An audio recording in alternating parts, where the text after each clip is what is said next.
Sejam bem-vindos.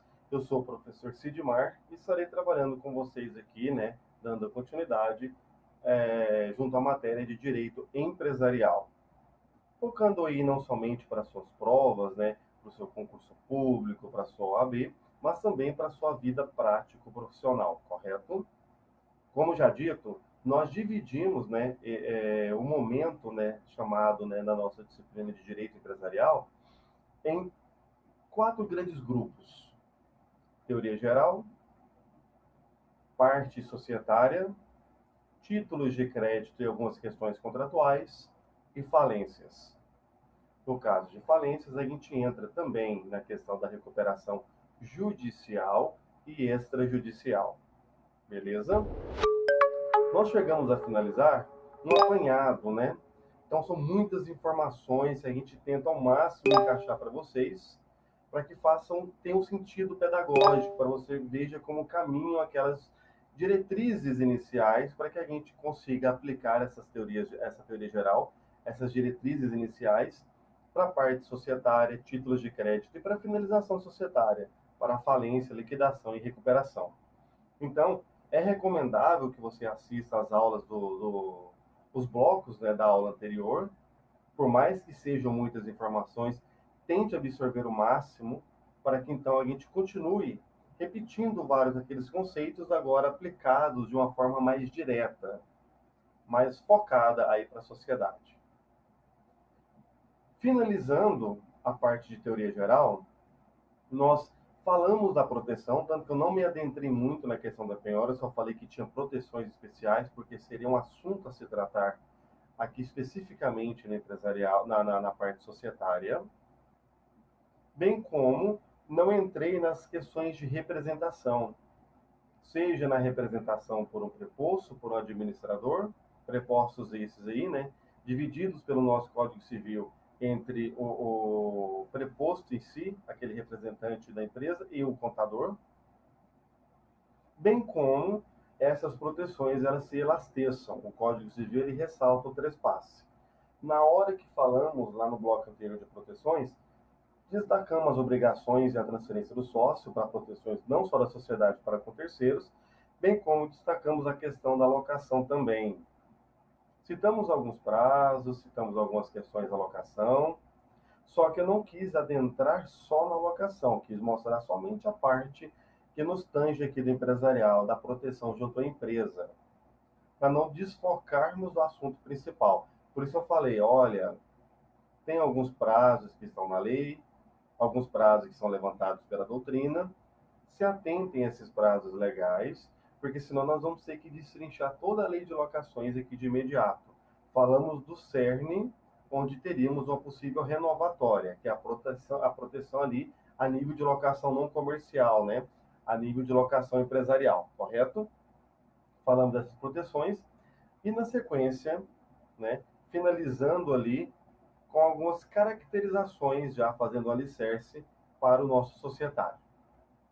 Agora, indo para o nosso material, a gente dá continuidade, finalizando não somente, né, pegando o último ponto da teoria geral, mostrando que tudo isso frente à empresa, que a gente estuda lá em teoria geral, basicamente centrando em quem pode ser sócio, impedimentos e, e seguranças, né, no tocante a essas obrigações de transferência dos sócios, porque você sabendo quem pode ser sócio empresário, os impedimentos, as seguranças que são impostas sobre ele, você já tem muito, né, do que teria de garantia do lado societário.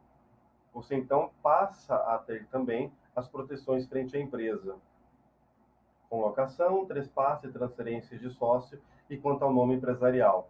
Eu trouxe até uma lista, essa lista vai estar aqui agora para vocês, onde eu de imediato eu mostrei, mas nessa repetição a gente vai sedimentando.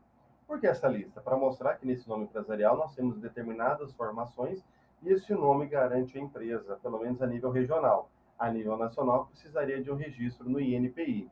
A nível regional, basta a junta comercial dando segurança naquele segmento quanto àquele nome de não ter uma repetição causando confusão na clientela, obedecendo os princípios da veracidade e da novidade, conforme dissemos no bloco passado. Diante de tudo isso, das proteções frente à empresa, frente aos sócios, impedimentos, capacidade, né, inerente a ser empresário, caracterizações do que é empresário, empresa, teoria da empresa e teoria dos atos do comércio, nós falamos rapidamente o que são os fatores de produção, onde eu até citei conceitos também lá, questões de conceito de ser empregado na órbita trabalhista, só que eu foquei em ser empregado, mas formando a matéria, a mão de obra, que comporia então os fatores de produção. Então, precisaria desses componentes para, consequentemente, formar uma mão de obra, ou formar fatores de produção, que seria o capital inicial, a matéria-prima, a mão de obra e as tecnologias utilizadas para que eu utilize, explore a minha empresa de melhor forma possível.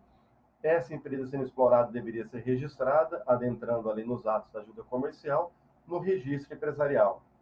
Então, basicamente, esse é o apanhado do que nós vimos na primeira aula. Olha quantas informações soltas nós temos, que nós temos que unir para que nós tenhamos um sentido pedagógico, para que você consiga entender a aplicação agora, para este momento societário, para um próximo momento em títulos de crédito e contratos, e no próximo momento, né, focado depois dos títulos de crédito, para a finalização dessa sociedade, com falências e recuperação judicial e extrajudicial. Tem um sentido lógico no nosso desenrolar da disciplina. Porém, esse sentido lógico encontra muitas diretrizes, e essas diretrizes, às vezes, são muito dissociadas entre si, mas, ao mesmo tempo, tem um condão que as liga. Então, esse condão que as liga foi o nosso intuito nos nossos primeiros blocos, para que você entendesse, então, e entendendo, então, desta forma, conseguisse formar o seu raciocínio. Então, vira e mexe, nós estaremos repetindo, trazendo aquelas informações deste primeiro grande bloco, a nossa teoria geral, aqui também, né, dentro do nosso societário. A empresa constituída com as proteções, com a nossa teoria atual, teoria da empresa do novo Código Civil, com as proteções da empresa, ao societário, impedimentos, possibilidade de ser sócio, questões de estender a possibilidade para alguma incapacidade superveniente ou por herança, falamos disso. Existe a empresa, então. Essa empresa agora vai atuar com seu aviamento, vai atuar com as suas funções, com a sua capacidade organizacional, mas patrimônio, para gerar lucro. Isso é aviamento. Ela agora, estando em plena atividade, tem que ter as suas garantias ampliadas. Porque senão, agora que você constituiu, agora que você tem toda uma segurança, eu posso ser alvo ali de alguma ação, de alguma cobrança, e isso gere um prejuízo. Por isso que nós temos garantias. Não me adentrei muito no bloco passado, aqui eu explico com mais detalhes, quanto à penhora, quanto àqueles bens necessários para o desenvolvimento da sua profissão, porque senão, em qualquer demanda judicial que envolvesse ali uma cobrança, você poderia perder tal situação, perder aquilo que demorou a construir, aquilo que você teve que obedecer em ser relativamente, absolutamente incapaz, viu que pode ser sócio, não pode se for comunhão universal, não pode se for separação obrigatória, observou todos os detalhes, pode ser sócio, pode ser empresário, viu como deve atuar para ser empresário, né? Produzindo, circulando bens ou serviços com uma atividade econômica organizada, habitual, profissional. Depois de tudo isso, você respeita os limites da empresa, proteções, tem garantias, preferências, e pode ver tudo isso ir por água abaixo numa pequena ação de cobrança que, às vezes, bens fundamentais para o exercício do seu trabalho sejam penhorados. Então, aqui, como finalizando essa parte adentrando do societário, a gente ressalta essas proteções para que a empresa exista, para que faça valer o chamado princípio da proteção empresarial. A empresa, deixando de existir para uma execução, para uma decretação de falências, não deixa apenas de existir enquanto empresa, deixa de existir enquanto produtora de riquezas, deixa de existir enquanto circuladora da economia, deixa de existir enquanto oferidora de tributos. Então, deixa de existir algo muito interessante para o meio social. E isso tem que ser protegido, de certa forma. Claro, eu não vou repassar o risco da atividade para o empregado. Esse empregado que tem que ter habitualidade, pessoalidade, subordinação e onerosidade, como falamos. Somado um quinto requisito, que é a alteridade, virando empregado, virando então aquela mão de obra que é utilizada formando o fator de produção, como dito na aula passada. Eu não vou passar o risco para o empregado. É essa alteridade trabalhista, princípio trabalhista. Mas eu tenho que ter proteções também para a empresa.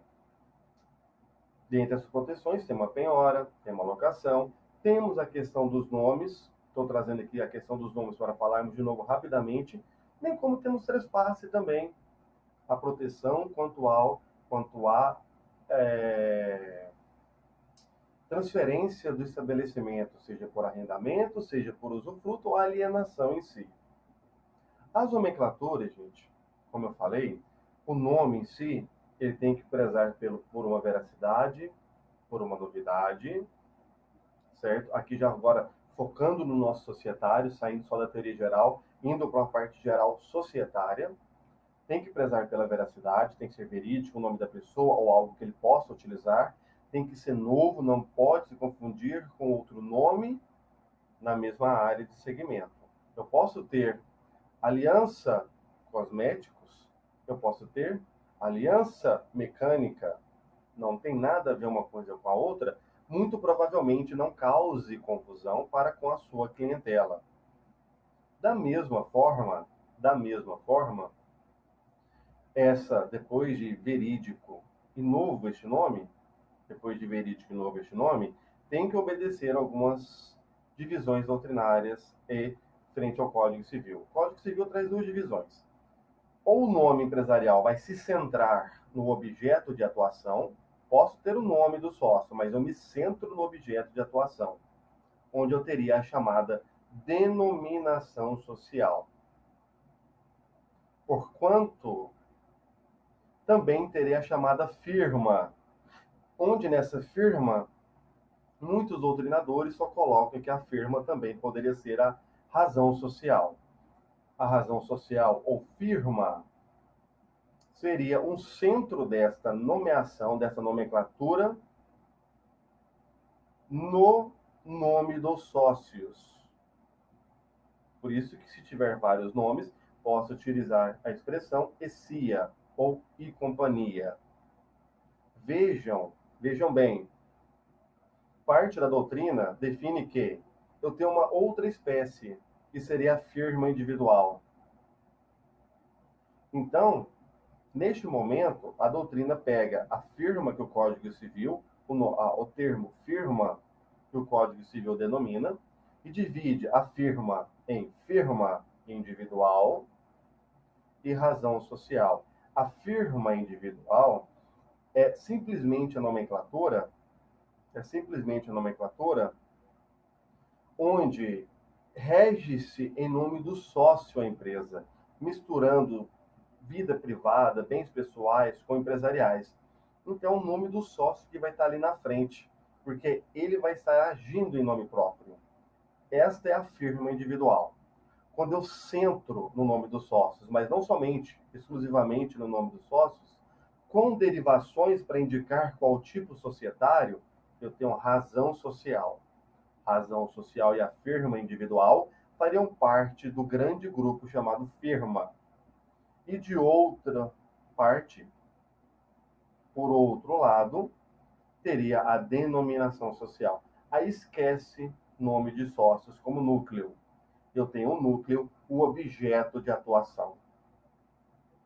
O núcleo é o objeto de atuação. Este objeto de atuação, doutores, esse objeto de atuação é o empresarial, é o objeto de atuação da empresa. Desta forma, mesmo que eu tenha o nome dos sócios, centrando no objeto, eu teria a denominação social. Vejam que, se chama, olha um exemplo, se a empresa se chama João Pedro Batista Lanchonete Limitada, João Pedro e Batista, 3 pessoas, centrei no nome dos sócios, é claro que eu estou diante de uma razão social. Porquanto que, se eu coloco João e Cia, alimentos, lanchonete, fast food, guloseimas e afins limitada, eu quis dar ênfase no meu objeto de atuação, eu tenho situação de denominação social, correto? E como é que se forma tanto a razão quanto a denominação? Bom, gente, eu tenho o seguinte, eu tenho os seguintes modelos societários personificados, que eu vou ter esse nome. Tenho sociedades não personificadas.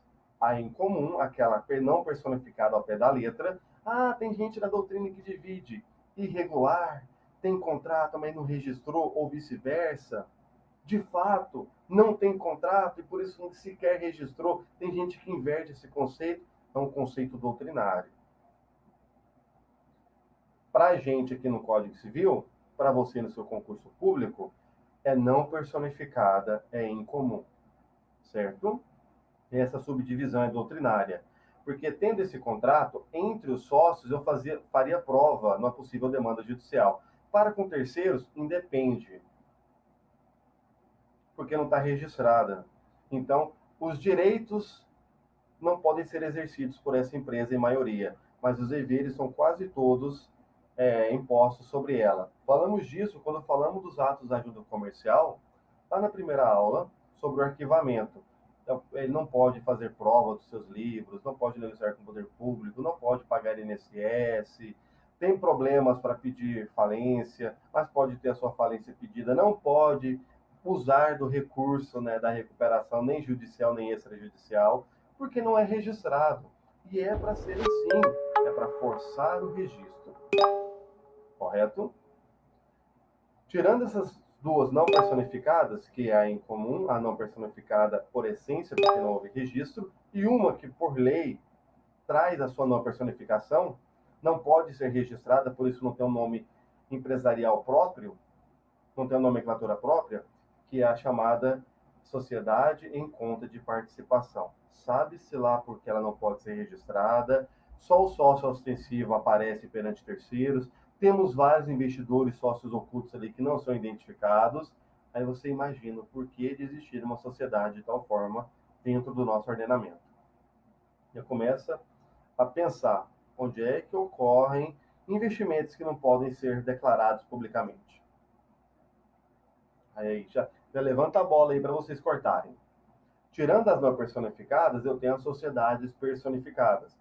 Já mostro a tabelinha dividindo, mas é basicamente essas duas não personificadas e as outras são personificadas. É a simples, seriam, né, a simples, comandita simples e por ações, em nome coletivo. E aí em nome coletivo. Teríamos na sequência cooperativas, EIRELI, limitada e a SA, sociedade por ações. Se o rural se registrar, pode virar uma sociedade, senão ele é só uma atividade civil. Dentro dessas sociedades, então, você vai usando pelo nome. Sociedade simples. É normal que se use um S/S no final. A sociedade simples, gente, se difere da sociedade empresária no tocante a termos um cunho mais científico, intelectual, artístico, literário. Por isso é que não teria empresário. É o parágrafo único do artigo 966 do seu Código Civil. Enquanto a sociedade empresária vai ter um foco um pouco maior na denominação, a simples utilizará firma. No caso, é aceita a denominação. Se for uma sociedade simples, onde foque no nome das pessoas, por exemplo, num nome coletivo, né, não seria puramente empresária com esse cunho capitalista, usaria somente firma. Se for, por exemplo, mais com cunho empresarial, com mais veemência capitalista, usaria somente denominação. Por isso que a sociedade simples, como ela está traçando os conceitos, ela não tem empecilhos, traz as duas formas.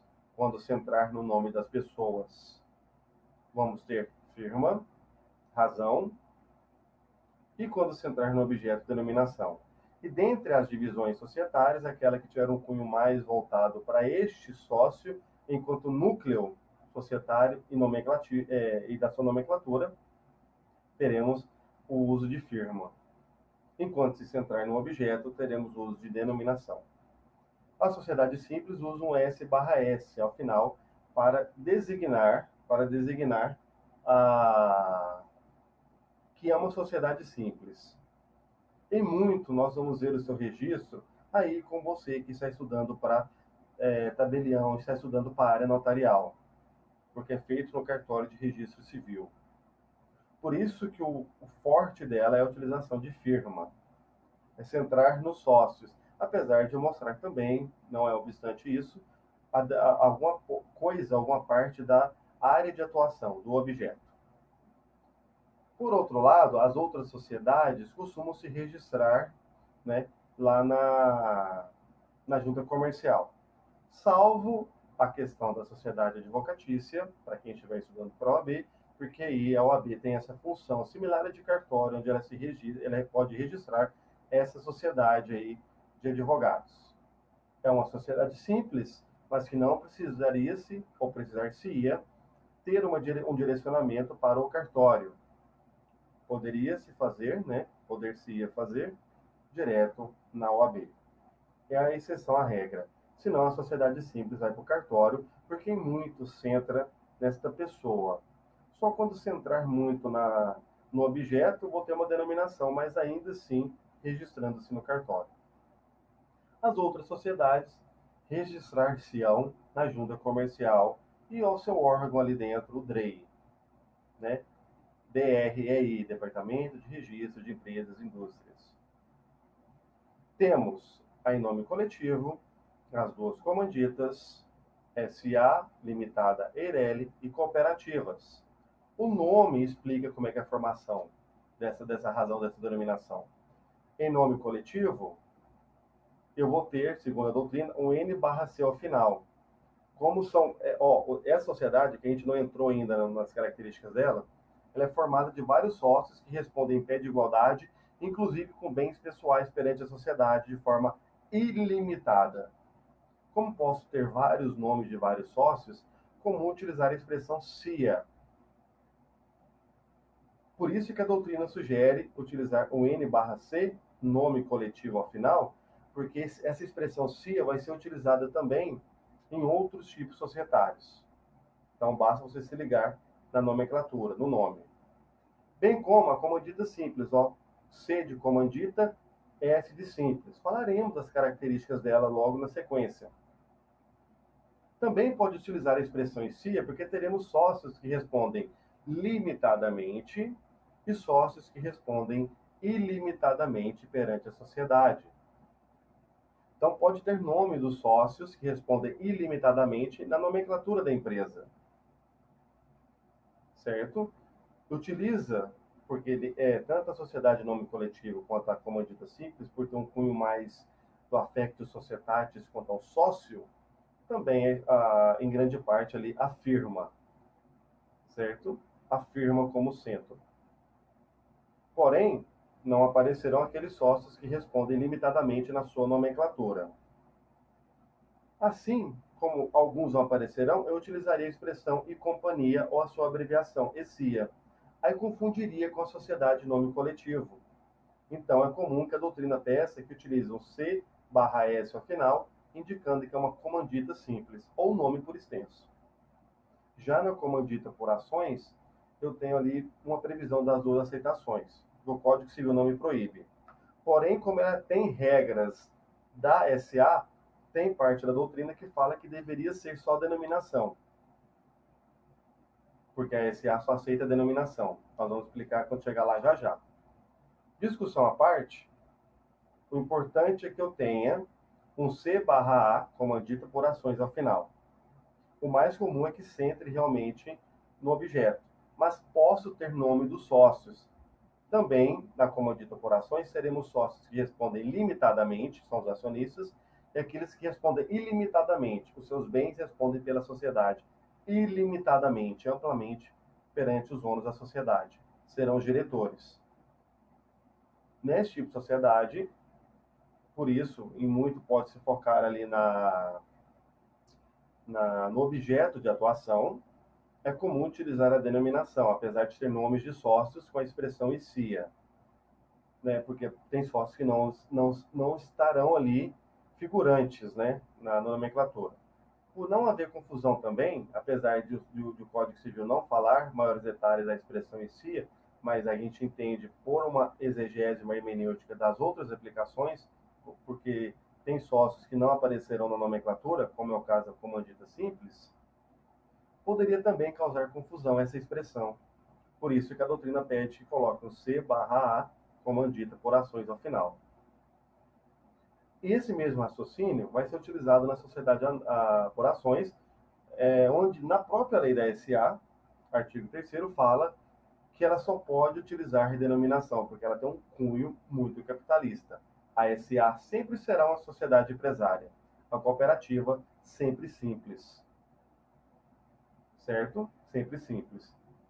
Apesar de não ter proibição no código, há uma intenção, com consenso doutrinário de que se for sociedade simples ou com esse cunho não empresarial, utilize mais firma enquanto nomenclatura, porque centra nos sócios. Tanto que a SA pode ter nome de sócios, pode até ter a expressão ICIA, que vai ser no começo ou no meio, para não confundir a nomenclatura com as outras, como já citadas acima, ali pelo material que você está vendo. Porém, é comum utilizar a expressão SA, de sociedade por ações, ou anônima. Essa terminologia pode ser no meio, no final, no começo. A ICIA, por lei, não poderia ser utilizada no final, para não haver essa confusão com outros tipos societários. Teremos, então, a limitada, que pode usar esse nome ou abreviação LTDA ao final. Ela é ampla, é comum ver na prática o uso de firma ou de razão. E também teremos a Eireli, né?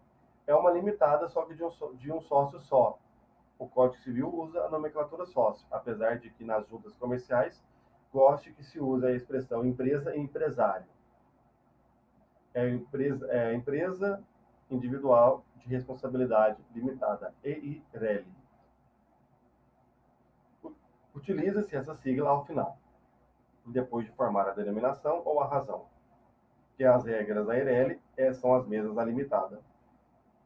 E a cooperativa, né, apesar de ser simples, né, não ser empresária, em muito se usa uma denominação porque tem muitos associados, aí é por questão de lógica do funcionamento, porque ela vai trazer benefícios para esses associados. Então, aqui a cooperativa usa o nome cooperativa final, e ela tem que prestar um serviço para esse associado que seja melhor. Ele tem que ter benefícios acima do que ele teria se fosse empregado, senão essa cooperativa pode ser fraudulenta. É o princípio da prestação diferenciada, certo? Falaremos desses detalhes de cada uma das sociedades. Por obviedade, agora que você entendeu a questão do nome, você entendeu a questão dessa formação, saiba que esse nome pode ter a utilização pelo adquirente do antigo alienante, utilizando a expressão de sucessor, mas não daquele que faleceu, certo? No fim da sociedade tem que haver a sua finalização, correto? Tem que haver a sua extinção. Apenas mostrando que é possível ainda dar continuidade no nome ali, fazendo um breve apenso nisso aí que o Código Civil destaca também. Agora que você sabe a questão dessa administração da sociedade, você sabe a questão dessas proteções contra o nome, da proteção contra a penhora, finalizando essas proteções ali a nível empresarial, saiba que essa sociedade ela vai ter proteções enquanto a sua representação. Finalizando essa parte geral, antes de entrarmos nos tipos societários, já no próximo bloco. Teremos a figura do administrador, a figura do preposto e a figura do gerente. Do contador e do gerente, que é um preposto, né? O administrador, gente, tem que ser nomeado em contrato, ou pode ser no próprio contrato social ou à parte, certo? Se houver pluralidade ali de administradores, nós teremos ali a votação, um concurso, né? Uma decisão conjunta, salvo aquelas questões urgentes, onde poderiam ser votos de Minerva, né? a nível de justiça. Caso tenha um empate, mesmo assim, antes de ir para a justiça, eu poderia verificar o valor das cotas e ter uma votação de número de sócios, para que eu pudesse, enquanto administrador, tomar decisões para esta empresa. Esse administrador, gente, tem que averbar a sua nomenclatura de administrador, seja com ato constitutivo, então teria o arquivamento desse ato constitutivo, ou em ato separado, com a averbação ali na inscrição do empresário ou da sociedade empresária. Se ele tomar atos antes de averbar, ele responde solidariamente perante a empresa, hein?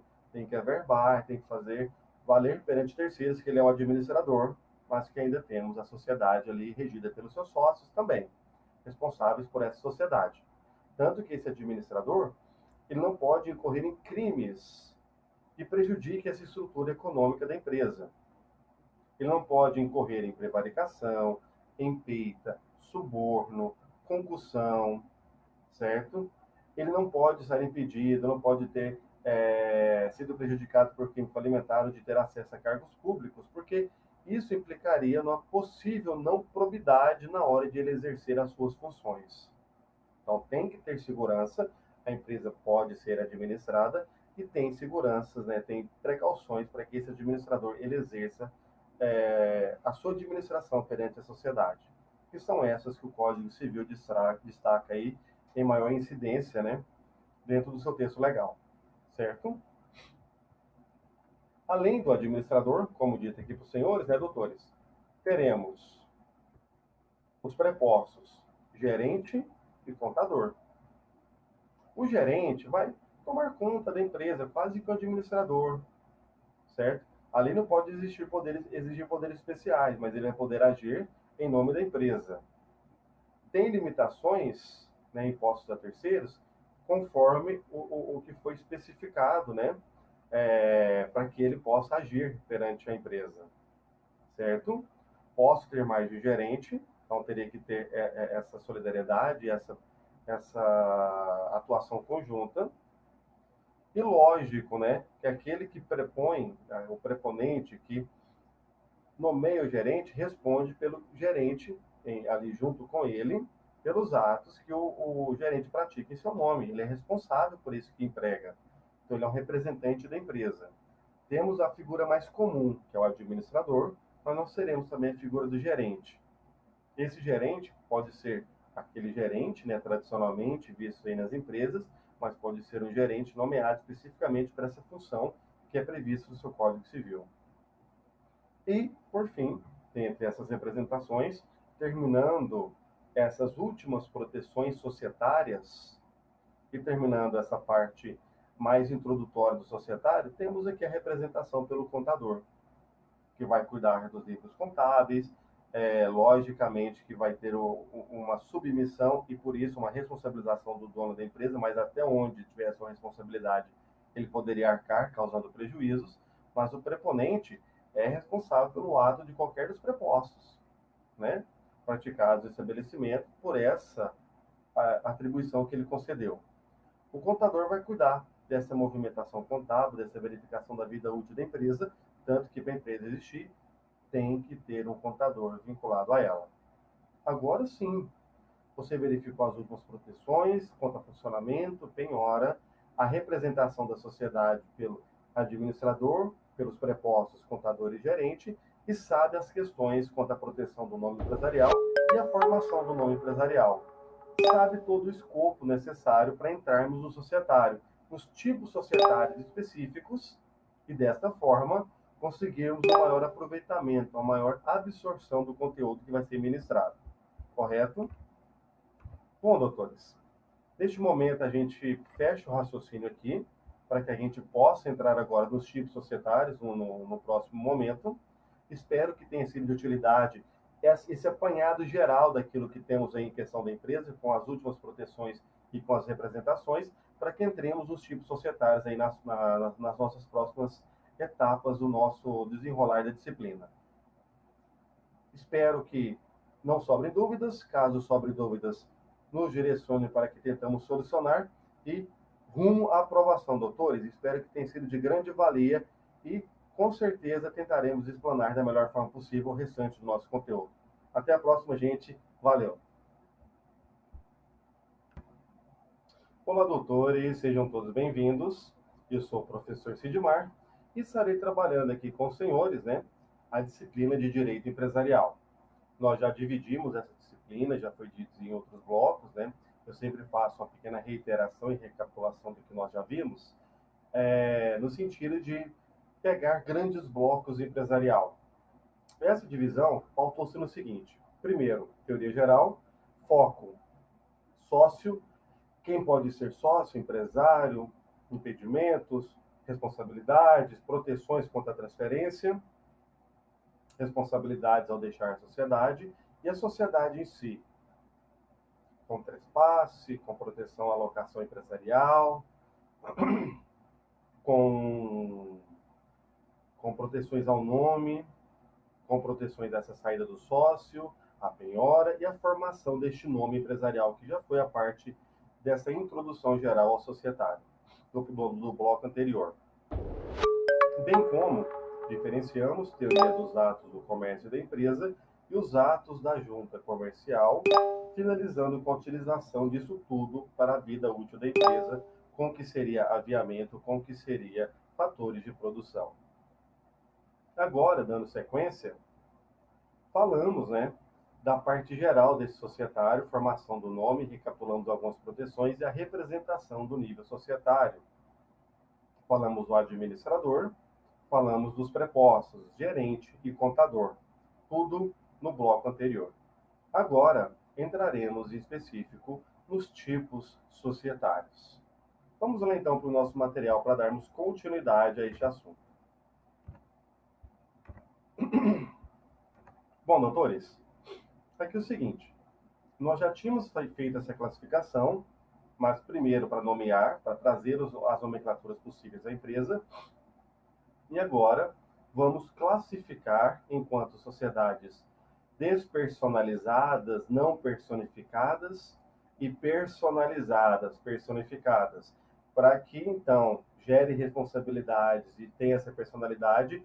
Antes do início das atividades, é necessário o registro empresarial com o arquivamento dos atos constitutivos, seja na junta comercial ou sociedade simples, aí no seu cartório, você que está estudando para notarial, para tabelião.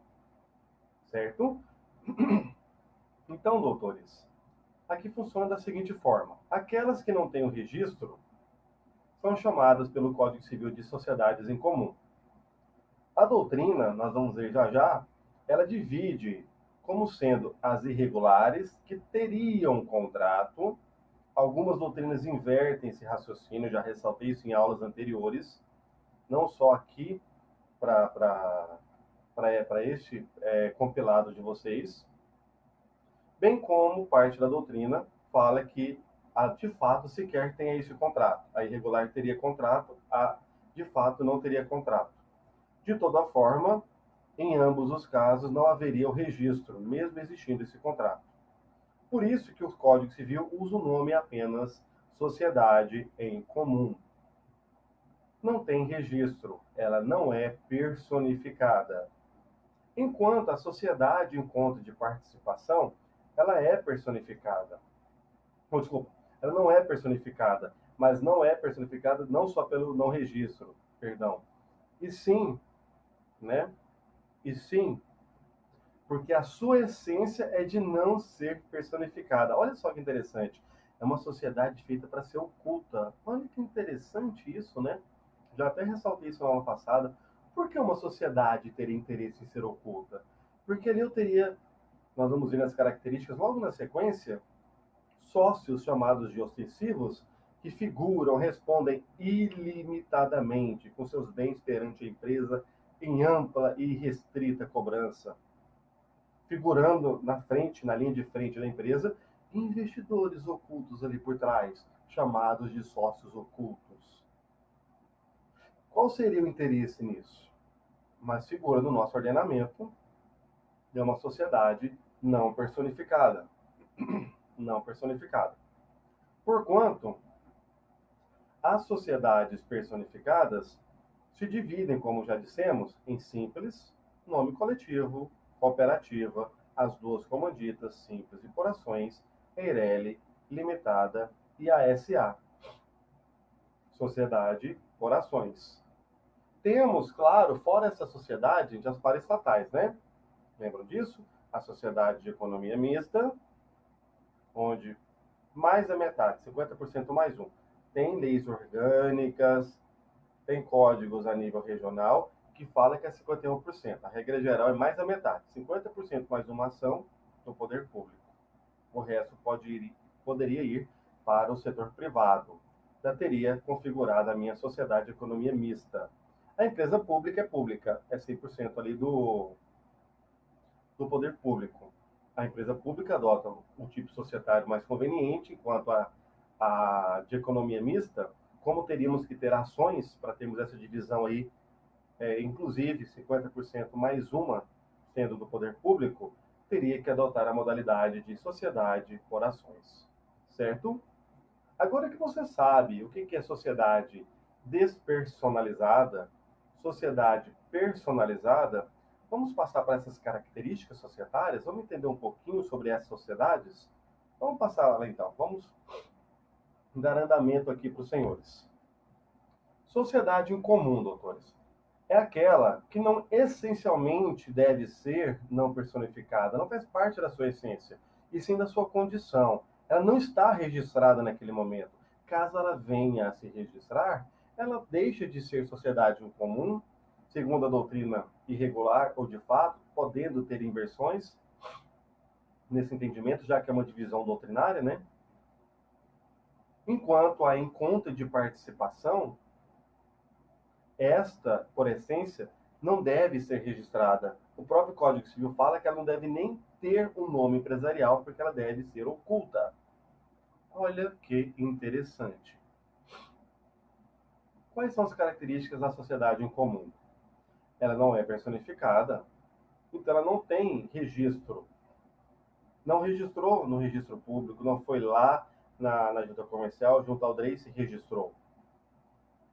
Temos a divisão doutrinária, onde irregular tem contrato, então tem responsabilidades entre terceiros, mas não teríamos registro. De fato, nem isso teria.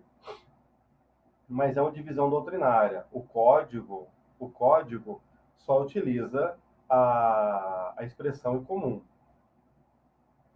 Aqui eu vou ter os empecilhos de uma sociedade que não teve o arquivamento dos atos constitutivos. Lembram dos atos da junta comercial, gente? Eu tenho a matrícula, que é uma espécie de registro para os auxiliares das empresas do comércio.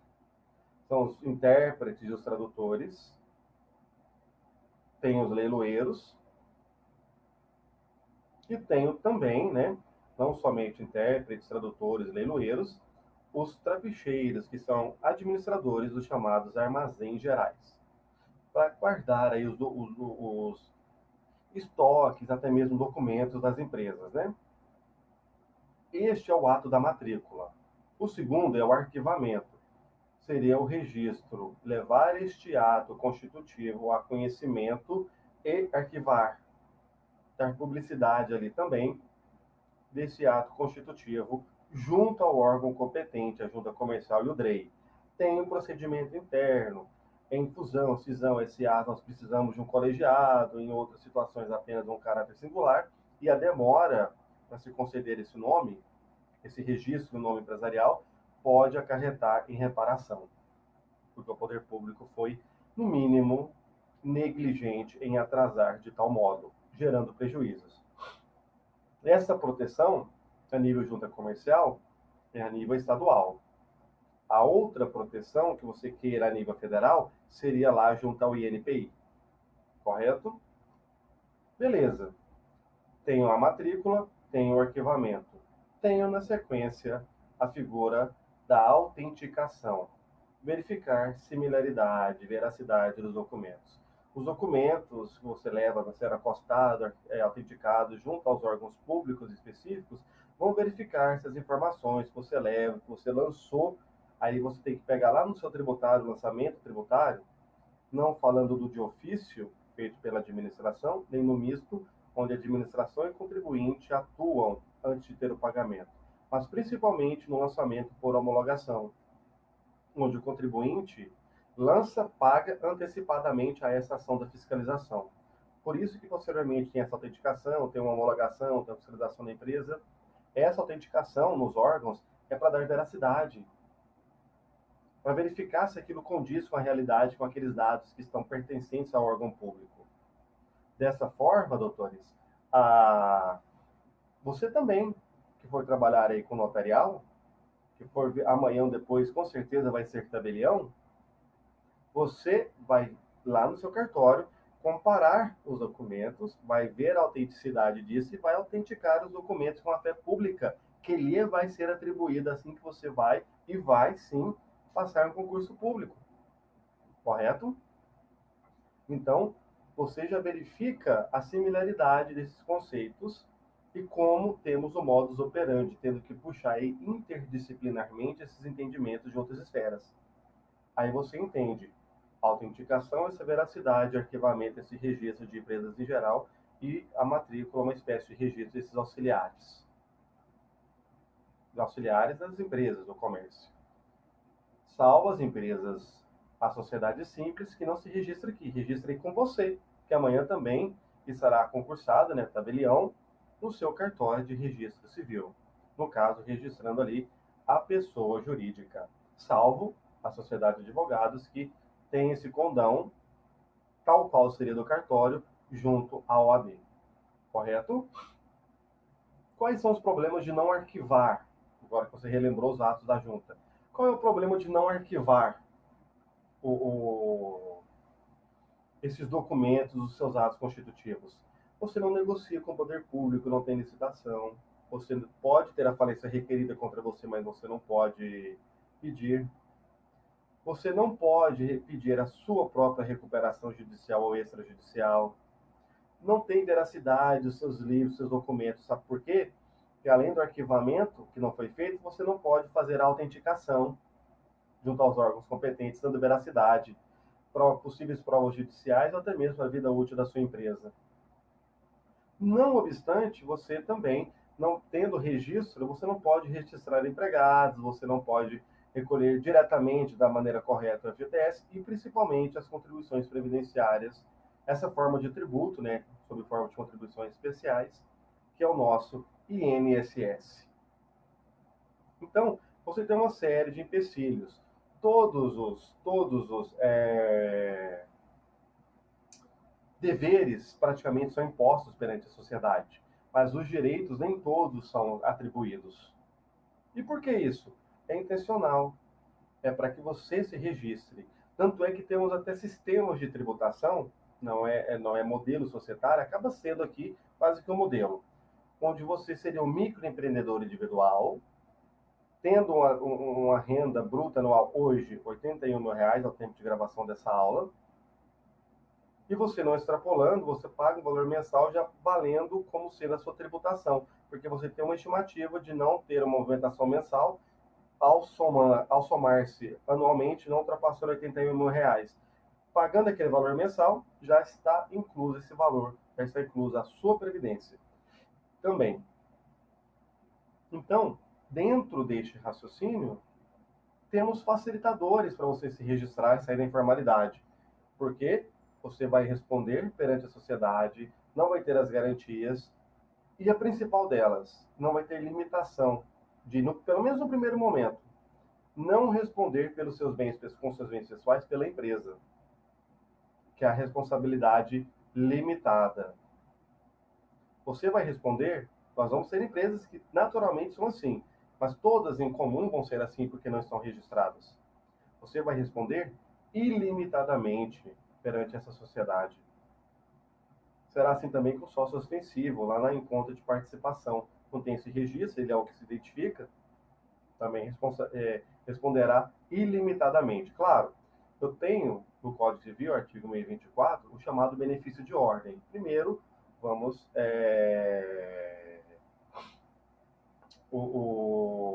tentar utilizar os bens da empresa para depois responder os sócios, né? Só que nesse tipo de sociedade eu não posso maioria da doutrina até entende que eu não utilizo, não está nem registrado para eu invocar esse benefício de ordem.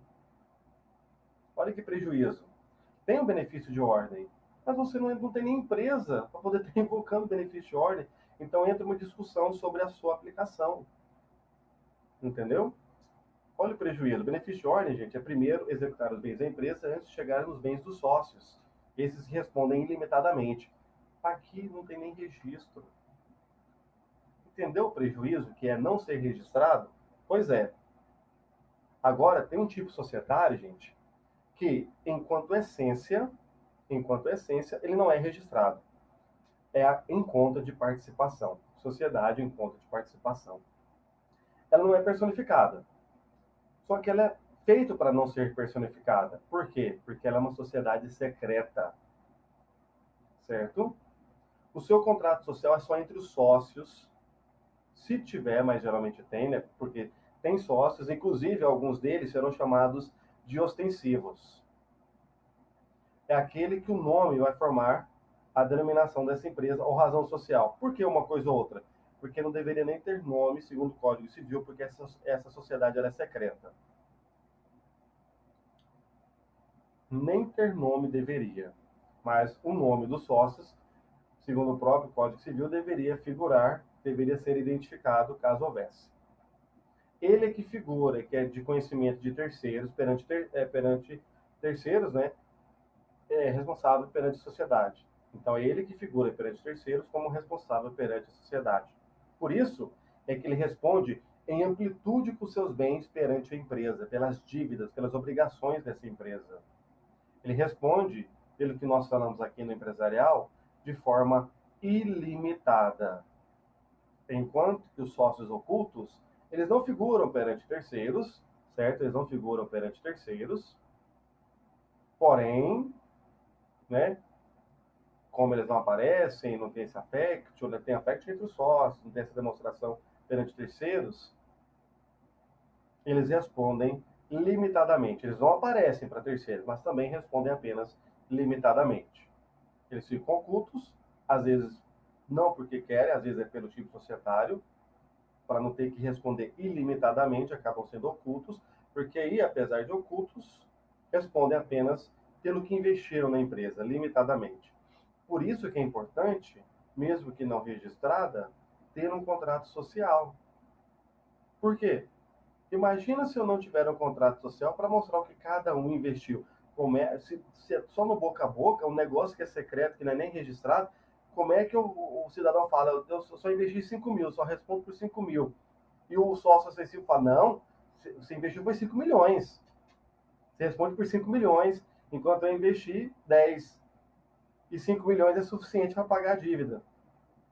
Eles vão atrás dos bens dele, depois de afastar a personalidade jurídica. Nesse caso nem existe, né?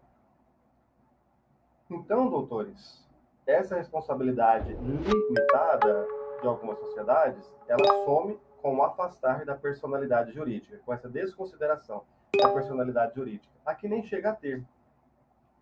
Por isso que não deveria nem ter conhecimento desses sócios ocultos para com terceiros, para esses terceiros não chegarem nesses sócios ocultos. Numa possível cobrança. É uma questão inerente da sociedade. Então, uma sociedade que não tem maiores diretrizes no Código Civil deixa várias indagações, várias discussões doutrinárias, mas na prática ela não é tão utilizada, justamente por ela ser oculta, ela ter sócios ocultos, levantar dúvidas, né? É muito dubitável o seu teor perante um um terceiro negociante com ela. O sócio oculto falecendo, gente, continua a empresa, porque a gente só tem conhecimento ostensivo. Quem tem conhecimento da sociedade é o terceiro que tenha. Enquanto se o sócio ostensivo falece, aí tem que reintegrá-lo. Se não, pode dissolver, né? Na verdade, o correto é dissolver para não entrarmos no embate doutrinário, porque isso é uma discussão doutrinária, de dissolver ou não. O correto, se a gente pegar legalmente mesmo, já que nós estamos falando aqui em prova, é dissolver, né? E o seu saldo ele vai ser um crédito quirografário. Por quê? Porque não tem sócio ostensivo mais. A gente não sabe quem são os ocultos, Quem garante que algum sócio oculto ali está assumindo corretamente o lugar do sócio ostensivo? Entenderam o raciocínio que predomina, que é o raciocínio do Código Civil? Por isso que se o ostensivo falecer, o certo é dissolver. Discussões à parte sobre algum outro poder assumir o seu lugar, que vamos ter aí em outras situações de outras sociedades. Então, é uma sociedade que levanta muitas dúvidas, levanta muitas questões, certo? Então, fica aí para vocês as duas sociedades não personificadas e todos os problemas que permeiam a sua não personificação. Agora, entrando nas sociedades personificadas, eu tenho aquela, né, logo depois dessa pergunta eu falo, que seria a que dá as diretrizes gerais quando não se tratar em outro assunto, que é a sociedade simples, certo? Que seria no nosso próximo slide. Mas antes vamos ver como isso é cobrado aqui em concurso, nobres doutores. Vamos ver como isso aqui é cobrado. Olha só, acerca das sociedades, né, as personalidades, né, personificadas e não personificadas, sociedades de tais modos, marque a correta. Marque a correta. A comandita por ações é sociedade não personificada. Gente, a gente já viu que duas não são personificadas, em comum e conta de participação. As simples, cooperativas, em nome coletivo, comandita por ações, comandita simples, Eireli limitada e sociedade por ações são personificadas. Então já está errado. Onde o sócio-diretor responde ilimitadamente perante a sociedade. Está tudo certo, menos o fato de ela não ser personificada. Se ela fosse personificada, a questão estaria certa. Na A está incorreta. Letra B.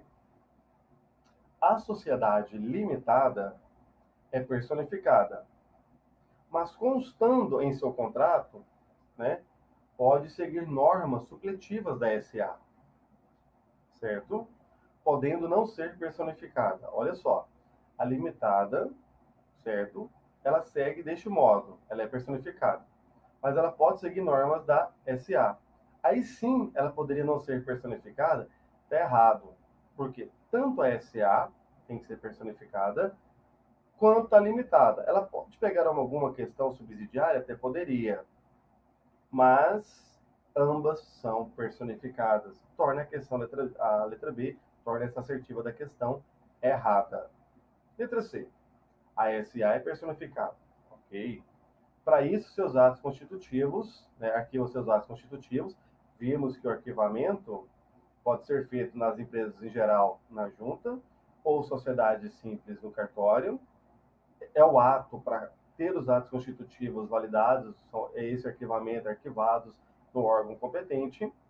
A autenticação é essa veracidade, verificação de veracidade dos documentos, enquanto a matrícula seria esse registro de auxiliares do comércio. Vimos isso aí, tanto nesta aula, teve uma relembrança, mas nas aulas componentes ali de blocos anteriores, deste nosso módulo. Beleza, então tem que arquivar os atos constitutivos e a sociedade personificada. Até agora está ok. Onde consta sua firma social, vimos a nomenclatura, que a SA sempre utilizará denominação social. Então a letra C está errada. Por exclusão, só sobra a letra D. Mas vai que tivesse uma letra E, por exemplo, falando nenhuma das anteriores, por exemplo. Então vamos analisar a letra D até para verificar. Vai que também é uma questão que estão todas erradas e era passível de recurso lá no seu concurso. Vamos analisar para ver se ela está certa, então. Letra D. A sociedade limitada pode adotar firma ou denominação social. Exato. E a Eireli usa as regras da limitada. A sociedade limitada utiliza tanto firma quanto denominação social. Isso tem uma seção própria, né, no nosso Código Civil, falando dessas nomenclaturas. A sociedade limitada pode utilizar ambas as subdivisões dessa nomenclatura, dessa nomeação da empresa. Por exclusão, já seria a letra D. Ao ler a letra D, nós observamos que essa é a assertiva correta. Beleza, doutores? É assim que pode cair no seu concurso, é assim que se costuma cobrar em provas, certo? Continuando,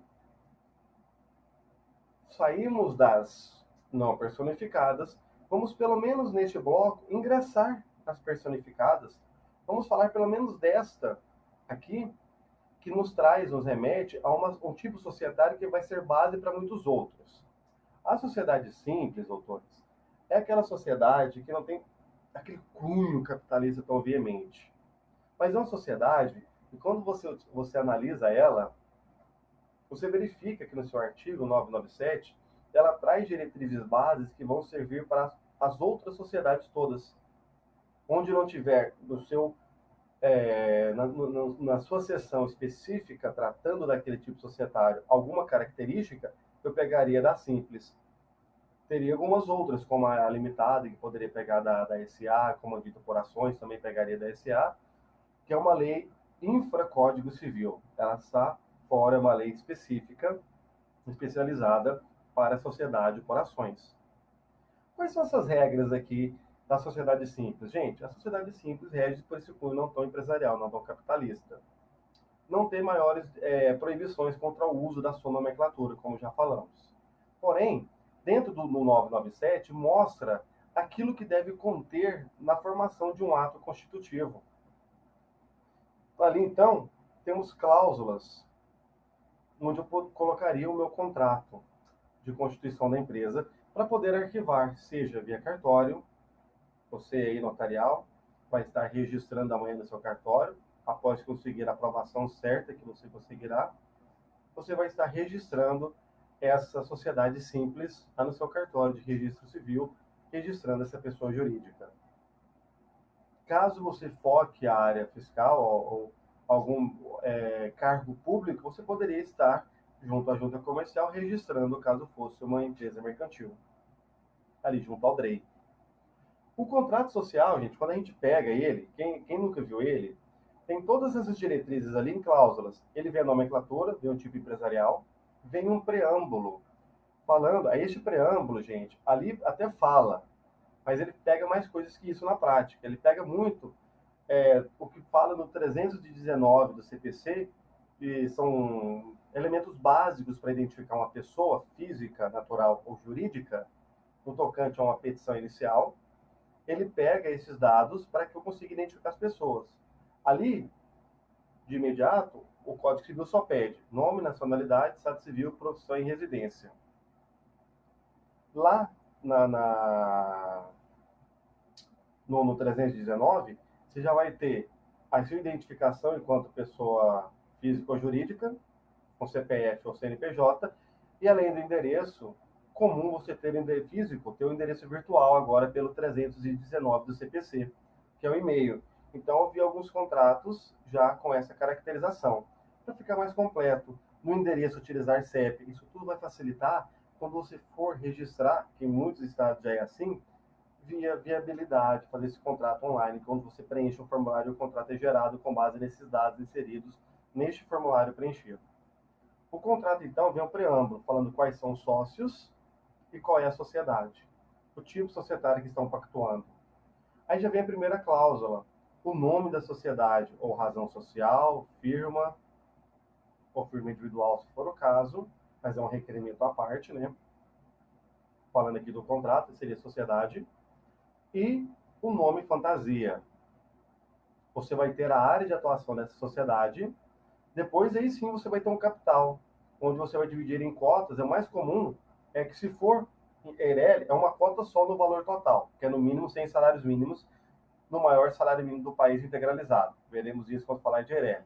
Mas você vai ter o capital em si, né, dividido no grosso. Quando a gente vê no dia a dia mesmo, quem está ali vendo esses contratos no dia a dia, vai verificar que a maioria coloca tantos reais, tipo 50 mil reais, dividido em 50 mil cotas de R$ 1. Aí você divide essas cotas para os sócios, 25% para cada um dos 4 sócios. De 50 mil reais, são 12.500 reais, que são 12.500 cotas de R$ 1. Ou, se fosse ações, por exemplo, tantas ações que equivalessem e chegassem nesse total de 50 mil reais. Só que, quando se fala em ações, quando se fala numa cooperativa, quando se fala numa SA, a gente fala de estatuto, beleza? Principalmente ali na SA por força de lei específica. Você definiu já as características básicas: identificação dos sócios, tipo da sociedade, nome fantasia, área de atuação que é o objeto, endereço, capital e divisão do capital. Agora você coloca quais prestações cada sócio obriga, mostre que ele não tem nenhum empecilho, quem vai ser o administrador ou se vai ser o administrador externo, as atribuições, participação em lucros e perdas, inclusive no caso daquele que presta seus serviços, né, a sua participação no capital da sociedade, e se respondem pelas obrigações sociais, questões de herdeiros, para então você finalizar o seu contrato, cada isso numa cláusula separada, onde vocês finalizam o contrato com as cláusulas gerais, eleição de fórum, que geralmente é onde se situa a empresa, certo? Feito isso, vai ter o registro. Sem ter o registro, certo? Sem ter o registro, ou seja, você tem a Constituição, tem a empresa, via de regra, você tem que registrar. Tanto que o próprio Código Civil, no parágrafo 1 do 997, fala que tem que ser 30 dias subsequente à Constituição, deve requerer a inscrição do contrato social. Então tem que fazer o registro, certo? Porque é do registro é que essa sociedade ela é personificada, ela tem validade. Não pode fazer o registro antes de iniciar as suas atividades. Não confundir a Constituição em si com o início de atividades, certo? É uma regra do Código Civil registrar antes do início das atividades. Beleza? Essas características, essas regras da sociedade simples, doutores, vão permear, no geral, as outras esferas, as outras sociedades que não têm essas regras.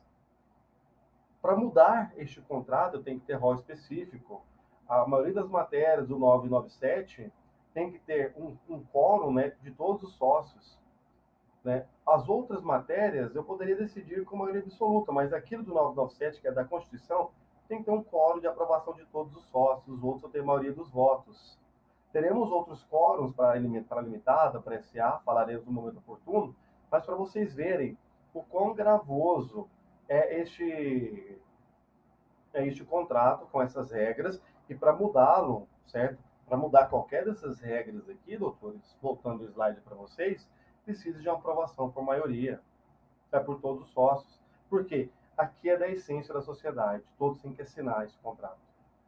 As outras eu poderia ter até uma maioria absoluta, como é o caso lá de EPP também, de empresas de pequeno porte e microempresas. Mas nós vamos ver que limitadas e ERELs, no tocante à administração, no tocante à série de sócios, no tocante a assembleias, tem alguns fóruns diferenciados. Mas fica esses aqui para você ter uma ideia, só como informação inicial, que para mudar isso que está no 997, o seu contrato, qualquer coisa ali dentro, tem que ter aprovação de todos os sócios. Eu estou mexendo na estrutura, no alicerce, no basilar dessa sociedade. E isso daqui, você vai ver que essas características dessa formação contratual não vão estar presentes nas outras explicações societárias, porque o Código Civil remete que essas características todas devem ser pegas da sociedade simples e aplicadas para esses outros tipos societários. Por isso que é importante a gente verificar todas essas situações, todas essas características. Beleza, doutores? Então, fechando esse raciocínio, nós paralisamos por aqui, então, para que você tenha, eu espero que tenha sido de grande valia, o entendimento dessas sociedades não personificadas, como isso costuma ser cobrado em concurso público, resolvemos questão com vocês, e a introdução nas sociedades personificadas. Agora que você sabe disso, nós conseguiremos dar continuidade nesse trabalho com as sociedades personificadas, até esgotarmos, falando de limitado e SA, para que passemos na sequência para os títulos de crédito. Espero que tenha conseguido ser claro. Qualquer dúvidas aí, podem nos remeter. E, gente, rumo à aprovação. Valeu e até a próxima. Olá, doutores. Sejam todos bem-vindos. Eu sou o professor Sidmar e estarei trabalhando aqui com os senhores a disciplina de Direito Empresarial. Como já dito em outros blocos, nós dividimos aqui, né, para abordar a maior gama de conteúdo dentre aquilo, né, que reiteradamente costuma ser cobrado, né, cair no seu concurso, nós dividimos aqui o empresarial em 4 grandes momentos, né? O primeiro grande momento, uma teoria geral, focando na nova teoria da empresa, diferenciando dos atos do comércio, falando sobre o sócio, impedimentos, quem pode ser, possibilidade de exercício do relativamente absolutamente incapaz e do totalmente capaz, né? bem como a nossa diferenciação, né, de quem não pode, para aqueles que têm impedimentos, e garantias para aqueles que se retiram ou se transfiram ali da sociedade, mostrando as proteções para a empresa e terceiros, mostrando os atos de registro junto à junta comercial, fatores de proteção, e, logicamente, também para a empresa, focando não só no que seria, nos conceitos de empresário e de empresa, e no frigir dos ovos também nós teríamos, né, as proteções relativas à empresa. Focamos, né, nas mais tradicionalmente levantadas pela doutrina, quanto ao nome, ainda não tanto na formação do nome, mas quanto ao nome, quanto também as proteções à transferência, ao trespasse, outras situações do gênero, quanto à locação e quanto a estes sócios aí, quando eles se retiram, questões de transferência, questões de segurança para com terceiros. Então a gente teria muitas possibilidades de necessitarmos de defesa e ali foram ressaltados, né, de proteção para a empresa, empresário e para terceiros, né, de boa fé que pactuam com este empresário, para no próximo momento nós finalizarmos com essas proteções no tocante às verificações de questões de penhora, de representação dessa empresa pelo administrador ou por algum preposto que o Código Civil nos traz, pelo menos a figura do gerente e do contador. Já trazendo aqui o primeiro momento, o alicerce para o nosso societário. Assim que verificamos isso, estaríamos já prontos, né, para ingressarmos nessas diretrizes, né, mais segmentadas, mais específicas do empresarial, onde iniciamos então um estudo, né, das sociedades em si. Já havíamos diferenciado que era uma sociedade simples e uma de empresária, que focamos, explicamos toda a questão do nome empresarial e explicamos ali, né, o que seria a sociedade não personificada, personificada, já passando pelas não personificadas, começando o primeiro caso das personificadas. Falamos então da sociedade em conta de participação, questão de ser secreta, questão de um sócio acessível responder ilimitadamente perante a empresa, a questão do prejuízo ali quanto ao benefício de ordem, caso não haja registro, porque não deveria haver, porque se trata de uma sociedade oculta, né? Porquanto o sócio que não aparece no nome, que não é o ostensível, não aparece perante os terceiros, seriam considerados sócios ocultos, só responderiam pelo investimento, pelo seu caráter limitado. Então, levantamos as características e até mesmo o porquê de existir uma sociedade oculta no nosso ordenamento. Bem como falamos da sociedade não personificada pela ausência do registro, que é chamada em comum. Discussão doutrinária entre irregular e de fato, sendo componentes dessa comum, subdivisões doutrinárias. Alguns falam, irregular tem contrato, só não registrou. A de fato nem contrato tem, que está ser registrado. Seria caso aquele cidadão, um ambulante que passa vendendo uma determinada mercadoria, mas você sabe onde encontrá-lo, onde é a sua sede de atuação, apesar de naquele momento lhe vender como um ambulante, ele responde como empresa, responde pela garantia daquele produto, mesmo não sendo registrado. Ele é uma empresa, né, uma sociedade em comum. Aí a doutrina tenta especificar mais a fundo. Se tem algum contrato para vincular os sócios, até mesmo fazer alguma prova perante terceiros, seria irregular. Tem gente que inverte esse conceito. Há divergências. E na questão de ser de fato, não teria que estar o contrato. Tem gente que inverte a questão de onde teria o contrato e não seria registrado e de onde não teria, e quem nem teria o contrato que está a ser registrado. Inverte os conceitos entre a irregular e a de fato. A nomenclatura do Código Civil é a não personificada. Não teve registro, não teve personificação, não adquiriu personalidade jurídica. Este é o conceito do Código Civil, é o conceito que você vai ter que utilizar na sua prova amanhã, é o conceito que você vai ter que utilizar quando você estiver aí como tabelião, como notarial, registrando alguma sociedade que estava nessa situação como sociedade simples, ou você amanhã, como advogado, que vai estar pleiteando junto a essas empresas aí, como advogado societário, ou tributarista, ou trabalhista, previdenciarista, que atua junto ali mais proximamente a essa empresa.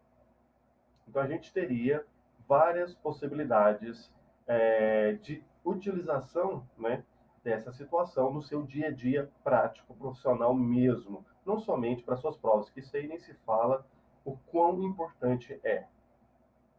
Dando continuidade, depois que nós passamos pela sociedade não personificada, e de fato, e por todo esse apanhado geral, nós chegamos então nas sociedades personificadas, já que o registro da sociedade deve se dar antes do início das atividades. O seu arquivamento, que é o nome que se dá, né? O arquivamento desses atos constitutivos, né, que é este registro, tem que se dar antes do início das atividades. Se for empresa mercantil, ali na junta comercial, junto ao DREI, DREI, DREI. Enquanto se for uma sociedade simples, muito provavelmente seja no cartório de registro civil, você amanhã, notarial tabelião, vai estar registrando no seu cartório de registro civil esta pessoa jurídica, salvo a de advogados que se registra na OAB, correto? Para quem aí estiver assistindo e também tenha pretensões e interesses de também estar aproveitando o conhecimento aqui que nós estamos aqui tendo essa troca de informações bacana, utilizar essa troca de informações aí lá na sua prova também da OAB, caso já não tenha, claro, obtido aprovação. Então, o primeiro momento, a nossa primeira sociedade das personificadas, que arquivaram seus atos constitutivos corretamente, têm personalidade jurídica, são personificadas, são personificadas, foi a sociedade simples, né? Exatamente. Deixa eu voltar até aqui no material para vocês voltarem ao acompanhamento. Foi exatamente neste ponto onde fechamos o raciocínio no nosso último bloco. E a partir daqui, dentre as diretrizes da sociedade simples, mostrando como se forma o contrato social, que muito também ajuda a estruturar, né, como ele pode ver, né, o seu cerne básico, outras formas, como é o estatuto de outras modalidades empresariais, como, por exemplo, a SA, Sociedade por Ações, bem como essas diretrizes que a sociedade simples nos traz, servirão também, né, para as outras sociedades. Nós verificaremos, né, quem tiver, inclusive, a curiosidade de dar uma olhada na lei seca, ali no Código Civil, verificará que as seções subsequentes que tratam, né, começa ali no 997 com a sociedade simples do Código Civil, que tratam de cada uma dessas sociedades em específico, cada uma ao seu modo, com suas características, não trazem de novo essas características gerais que a sociedade simples já elenca. Onde aqui finalizamos falando das características contratuais no bloco anterior, onde temos que identificar as partes no primeiro momento, temos que ter o nome da sociedade, a área de atuação, que é o objeto, nome fantasia, endereço, o capital com a divisão e quanto valerá cada cota dessa divisão atribuída a cada sócio, responsabilidades destes sócios, o que participará, o que não participará em lucros e perdas e poderes administrativos, bem como aí é muito comum na vida prática profissional termos também as questões de sucessão. Finalizado o seu contrato, teríamos as eleições de fórum e, por fim, as assinaturas. Maioria dessas situações hoje feitas por softwares online, como por exemplo a viabilidade, onde você preenche os devidos formulários e o seu contrato é gerado no formato padrão da junta comercial daquele estado. Correto? Essas diretrizes mostram que esse núcleo é o que é o contrato social, para ser modificado, precisa de uma totalidade de sócios, enquanto outras modificações, outras deliberações, feitas ali por um administrador em conjunto com sócios, ou em conjunto de administradores, ou por algum que represente a empresa, como um contador ou como um gerente, que são prepostos, admitidos em lei, nós teríamos necessidade de pelo menos a maioria em outras alterações. Aqui, nesse núcleo do 997, esse núcleo, esse cerne contratual, precisaríamos da totalidade para que fosse aprovado destes sócios. Beleza? Então, você já vai vendo as diretrizes para que se delibere, as diretrizes, o que eu posso alterar mais facilmente, o que ali é mais pétreo, por assim dizer, dentro de uma estrutura societária. Não vou dizer que é pétreo ao pé da letra, porque é passível de alteração, mas tem uma alteração um pouco mais gravosa, correto? Continuando então, gente, né? Esse foi o primeiro tipo societário. Agora nós já ingressamos com todo apanhado de conhecimento sobre o direito societário, sobre as características básicas, diferenciando as nomenclaturas, falando sobre a diferença de denominação, firma, divisão em firma individual, razão social, conhecimentos gerais acerca do societário e já termos ingressado nas primeiras modalidades societárias, passando pelas não personificadas e já começando por essa, que é o nosso primeiro caso de sociedade personificada, onde já diferenciamos aí muito a sociedade simples, com esse cunho não tão latente empresarial, e muito, né, tem o que nós temos no parágrafo único do 966 do Código Civil, né, onde define empresário, como não sendo aquele empresário, essas questões exatamente de atuação, no tocante a trabalho artístico, científico, literário, intelectual, onde nós teríamos a característica muito latente de sociedade simples.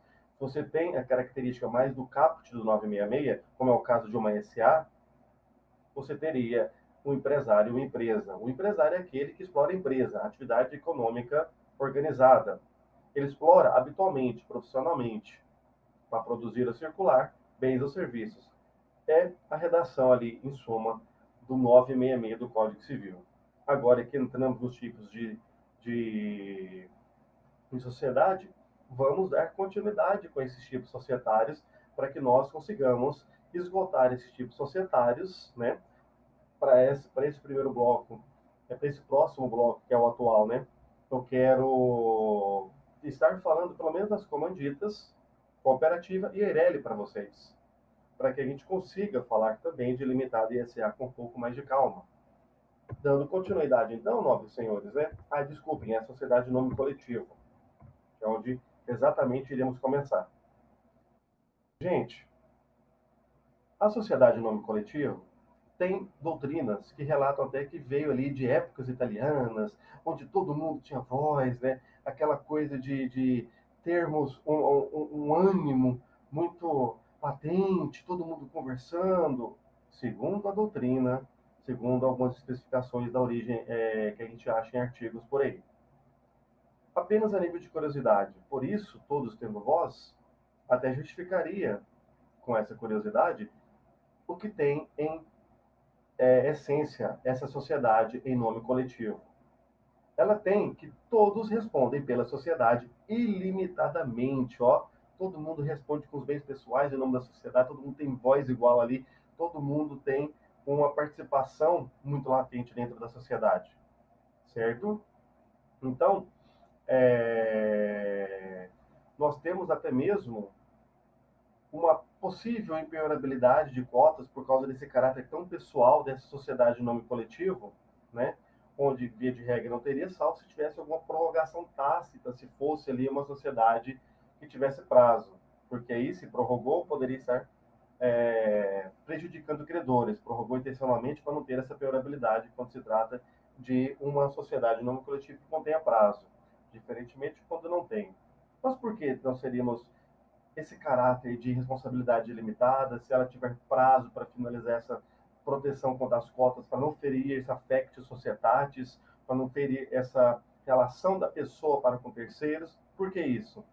Porque a sociedade, em nome coletivo, é para ser uma sociedade que todos representam a sociedade. Por isso que é comum vir vários nomes na sua razão social, né, que se entra no nome do sócio, na firma, né, ali focado na razão social. É comum vir vários nomes de vários sócios, às vezes nem cabe tantos sócios tenham a nomenclatura, aí utilize-se a expressão ICIA e companhia ao final.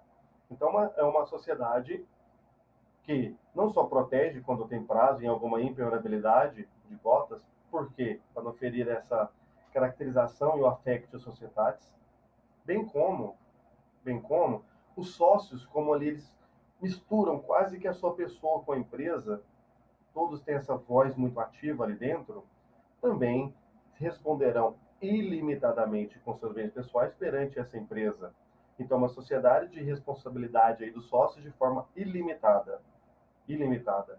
Quanto à confecção dos contratos e as deliberações, utilizaremos as regras que acabamos de ressaltar e já falamos em bloco anterior da sociedade simples. Correto? Então, essas são as características básicas aí da sociedade de nome coletivo.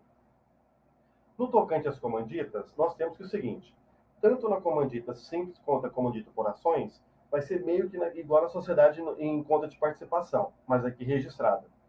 Nós teremos sócios que respondem limitadamente, tem um limite perante a sociedade. Estes não podem ter o seu nome na firma, no caso mais de comandita simples, ou uma denominação, no caso mais de comandita por ações, mas ele poderia ter as duas. Mas alguns falam que por se reger pelas regras da SA, a comandita por ações, nós teríamos que usar a regra da SA, onde deveríamos usar denominação. É uma discussão doutrinária a tal respeito. Discussão à parte, seja uma forma ou outra de denominação, o nome daquele que não responde ilimitada, mas sim limitadamente, tem limite, não pode vir na denominação ou na razão. Correto? Vem ali só o nome daquele que responde em amplitude, responde ilimitadamente. Por isso que o nome figura ali nessa razão ou denominação. Aqui na comandita simples, utiliza-se comumente firma, né? Enquanto por ações, apesar de não termos essa diferenciação, por regras da SA, nós verificamos aqui mais, na prática um pouco mais incidência a denominação. O sócio que responde limitadamente perante a sociedade, a comandita simples, chama-se comanditário, certo? Comanditário.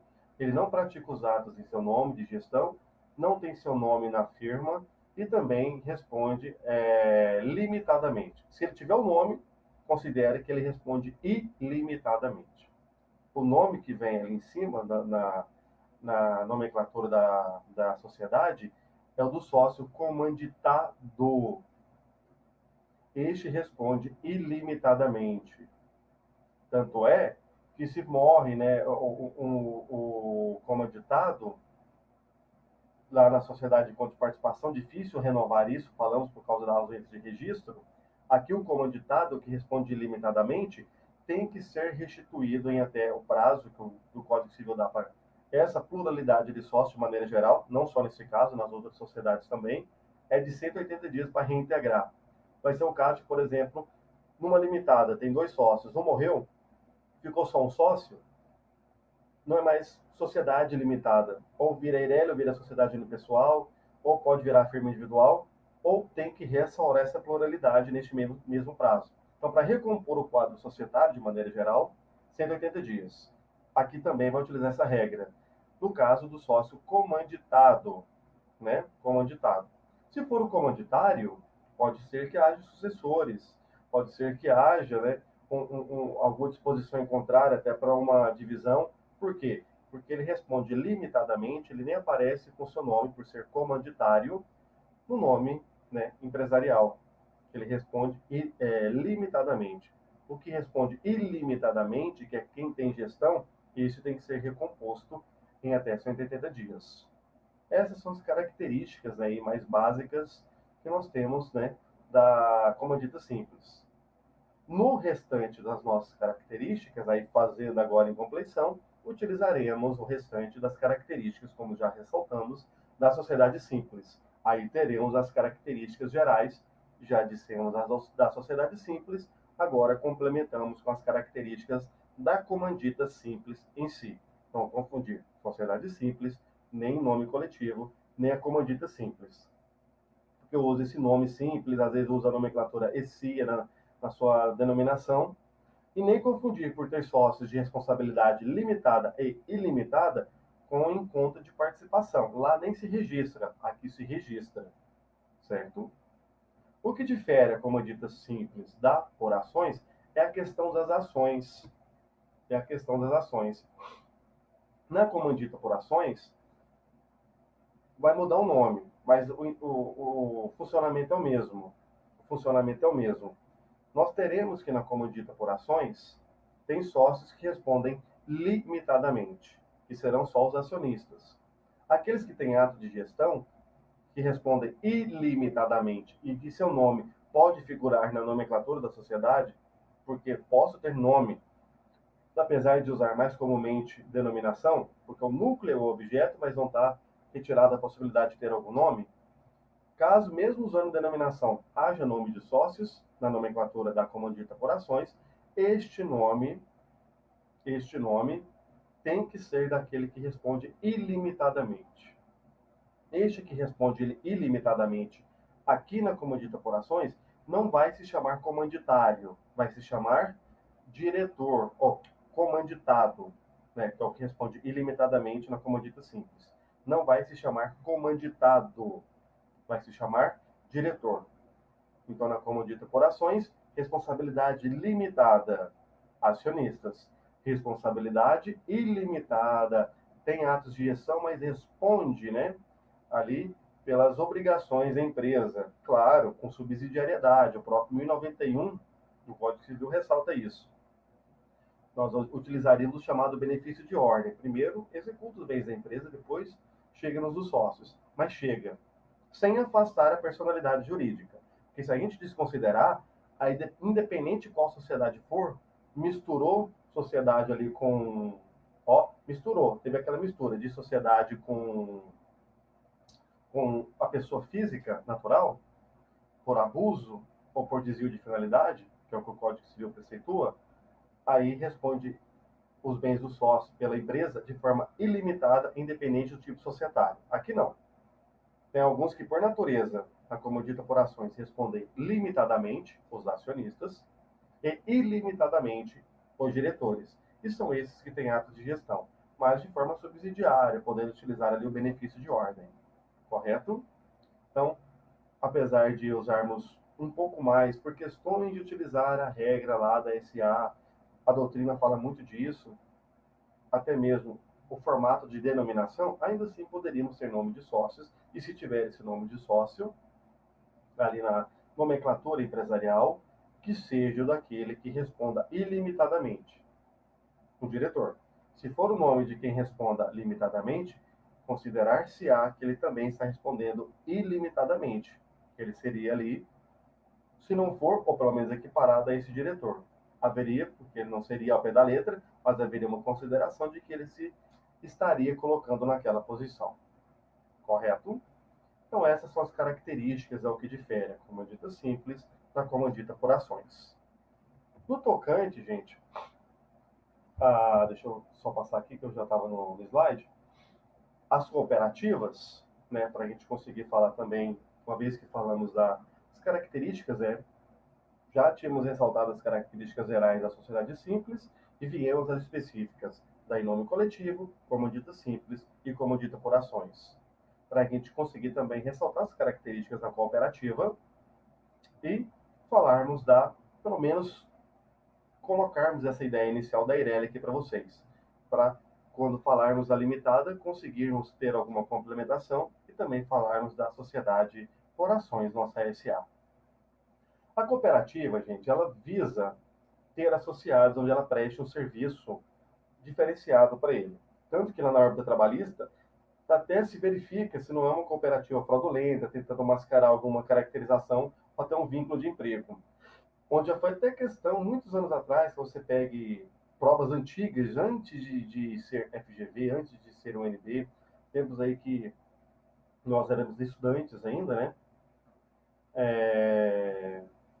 Ali você verifica que já foi alvo de concurso e alvo da OAB, perguntando sobre possível cooperativa fraudulenta, onde se ela não prestar um serviço justificador de a pessoa sair do seu emprego, de garantias do emprego, de FES, 13º, FTS, INSS e outras garantias, se ela não preste um serviço, uma contraprestação acima de todas essas garantias empregatícias, ela não teria razão de existir. Ela estaria sob suspeita, sob suspeição de ser realmente benéfica e de realmente ter a necessidade de existência. Como é uma discussão mais da área trabalhista, fica aqui como reflexão para os senhores. Da mesma forma que lá, quando você é eleito para ser um diretor de cooperativa na área trabalhista, você tem estabilidade provisória, está na lei de cooperativas, equiparada do dirigente sindical. O dirigente sindical tem a sua estabilidade lá no 543 da CLT, desde a candidatura até um ano pós-mandato. É a mesma por força de lei, por força da lei de cooperativas, a ser aplicado ao diretor de cooperativa. Para vocês verem que o interessante, o interesse é que a cooperativa preste um bom serviço ao seu associado. Por isso é que ela vai ter um caráter de atuação tão pessoal. Por isso é que as suas cotas não se transferem por herança, são intransferíveis a terceiros, mesmo que por herança. Você tem a formação, você pode, né, aumentar o capital, você pode aceitar associados, mas aquilo que como ela tem essa finalidade de voltar o serviço para o seu associado, caso um venha a não mais utilizar as cotas, por exemplo, por uma questão de óbito, isso seria reutilizado para a própria sociedade. Os sócios têm direito a voto, né, na deliberação, para deliberações da sociedade, conforme a participação, mas não na proporção especificamente. Eles têm direito a ter voz ativa, porque o serviço é para eles, então cada um tem direito ao seu voto. Então todos podem fazer essa participação. A cooperativa, ela então presta esse serviço específico, presta essa contraprestação para os seus associados e, logicamente, o valor da soma das participações dos seus sócios, dos seus associados, seria o valor do seu capital, sendo reutilizado em caso de não mais utilização para a própria sociedade. Cada voto, né, seria atribuído a sócio. Cada sócio teria direito ao seu voto específico, não necessariamente proporcional, como vão ser alguns casos de participação no capital. A distribuição, né, no valor das operações, aí sim, é proporcional às operações efetuadas pelo sócio, né, com a sociedade, porque aí nós teríamos os dividendos, teríamos a distribuição desses resultados. Essas são as características de uma cooperativa. É assim que ela funciona. É assim que ela presta seu serviço ao associado, correto? E dessa forma, provavelmente com algum caso concreto ou com essas especificações, é que cai aí no seu concurso público e você agora entendendo como funciona, tentando ser o mais claro possível aqui com as características mais destacadas, mostrando todo o seu funcionamento, somando-se às características gerais que você já tem lá na sua sociedade simples. Certo? Para finalizarmos esse bloco, doutores, traria aqui para vocês, então, a questão da Eireli. A Eireli, gente, ela surge na necessidade de não querer ter uma mistura de bens pessoais com profissionais, que é o que acontece na firma individual, que é o nome empresarial já é o nome do cidadão mesmo, da pessoa natural, porque se mistura, não se sabe até onde termina a empresa, onde começa bens particulares, etc. Para termos características de uma sociedade limitada, onde você investe no capital e a sua participação, sua responsabilidade, a princípio, é limitada a essa participação, só numa desconsideração da personalidade jurídica é que se alcançaria os bens dos sócios para responder perante a sociedade, se não fica limitada, a regra geral é que fique limitada a esta participação, ao valor de cotas que integralizou ali do capital social. Veja que nós estamos falando de capital subscrito, que é o escrito no papel, e esse que é integralizado de verdade, que você atribuiu, cedeu como patrimônio agora a pertencer da sociedade, tornando real aquele capital que você fala que é seu e que naquele momento, sendo integralizado, agora faz parte do corpo, do patrimônio da empresa. Para que nós não tenhamos o alcance desse tipo societário lá, das obrigações desse tipo societário, lá nos bens pessoais do sócio, ou seja, a sua responsabilidade fique limitada ao valor de suas cotas, no caso aqui, as juntas comerciais estão pedindo até que coloque o valor de uma cota só no valor de todo o capital, ou seja, fique no valor que investiu no capital. Hoje está sendo a questão prática mesmo. Que você teria uma cota no valor de todo o capital, que as juntas estão pedindo para que se coloque no contrato social de Eireli. Certo? De toda forma, fica limitado ao que você integralizou em capital. Este tipo societário, o nome já vai falar então como ele vai funcionar. Para pegar essas características de uma sociedade limitada, não chegar a princípio nos bens dos sócios, no caso vai ser um sócio, a junta está tentando chamar apenas de empresário, apesar da linguagem do Código Civil ainda ser sócio. Não chegando nos bens dos sócios, ficaria limitada a responsabilidade ao que investiu na sociedade. Não sendo tão gravoso igual é na firma individual, que chega automaticamente, né, primeiro da sociedade, subsidiariamente aos sócios, sem precisar de desconsiderar a personalidade jurídica. Se desconsiderar, gente, a personalidade jurídica, aí chega nos bens dos sócios de toda forma. Está previsto, inclusive, agora como forma de intervenção, né, no caso de terceiros, lá no seu Código de Processo Civil. Como é que funciona a Eireli em si? Você, para ter uma Eireli, você tem que integralizar, apesar de, na prática, não fazer tanta fiscalização, mas tem junta comercial que faz, sim, tem que integralizar 100 vezes. Aí que está o pulo do gato.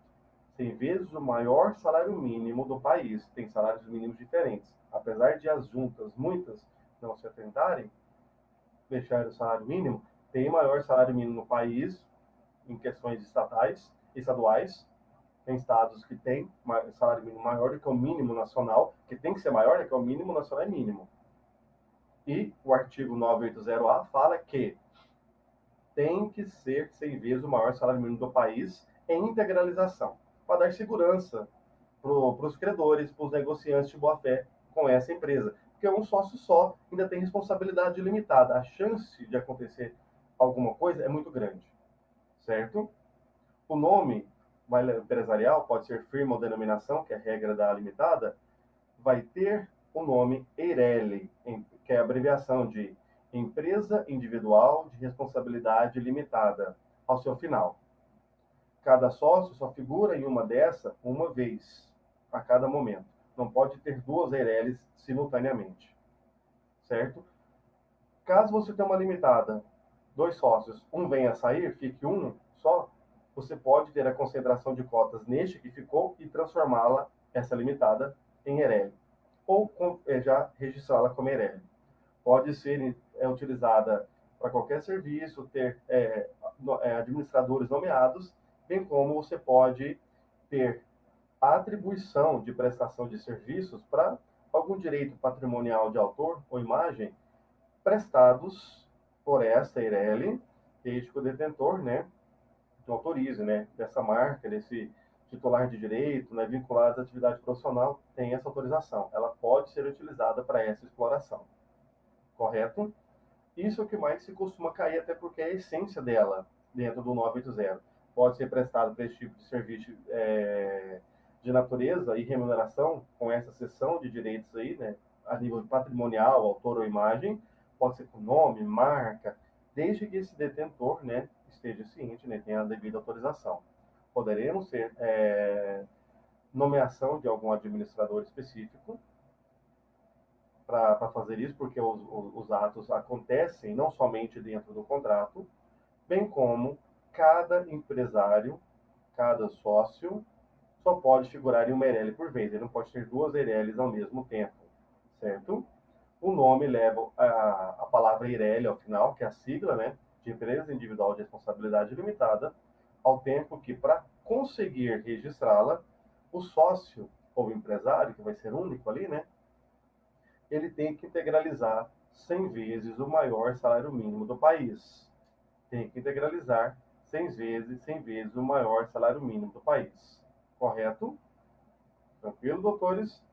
Porque aí vocês agora conseguem entender todo o funcionamento de uma Eireli, suas características fundamentais, somadas às características gerais que nós já ressaltamos da sociedade simples. Bom, doutores, para que nós fechemos o raciocínio neste momento, a gente para aqui, depois de ter passado por sociedade e nome coletivo, as duas comanditas, né, simples por ações, cooperativas e Eireli. Ressaltamos, né, bem resumidamente, as características da sociedade simples, para que você lembrasse do que foi dito no bloco anterior e pudesse ali somar essas características gerais a essas características um pouco mais específicas destes tipos societários. Deixaremos, né, a limitada e a SA para um próximo encontro, para que seja um pouco mais dilatada a sua explicação.